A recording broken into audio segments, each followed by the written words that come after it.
But let's find out whether New South Wales has actually nailed this reopening or what awaits us in coming weeks. So I want to get Professor Peter Collignon to join us again, the infectious diseases physician. Thanks for joining us, Peter. Of course, you've helped us through this thing for 18 months or more, telling us what to expect and where we're at. 7 days on from the first sort of step in a major reopening for New South Wales, infections still going down. Is this as good as it gets?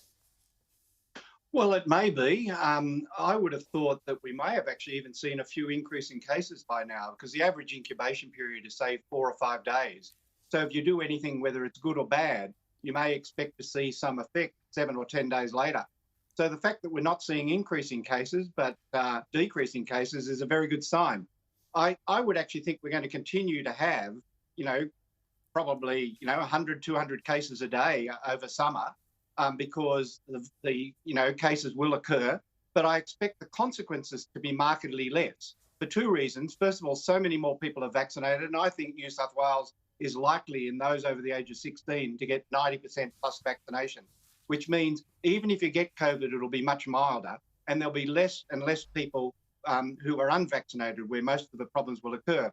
And that actually means that our hospitals should be able to cope, and we should be able to cope, and it's also summer. And that means these viruses just generally spread less. Not that they can't spread in summer, they do. But if you look at Sydney this winter, Melbourne last winter, this winter, the Northern Hemisphere, when you have winter, probably because people are close indoors much more, you get much more spread. So, I'm more worried about next winter than I am about, say, December to May, where I think that'll probably be as good as we're going to get. But we'll be able to learn what happens for the Northern Hemisphere, if and what we may have to do to protect ourselves next winter. But we've got 6 months to learn and see what to do.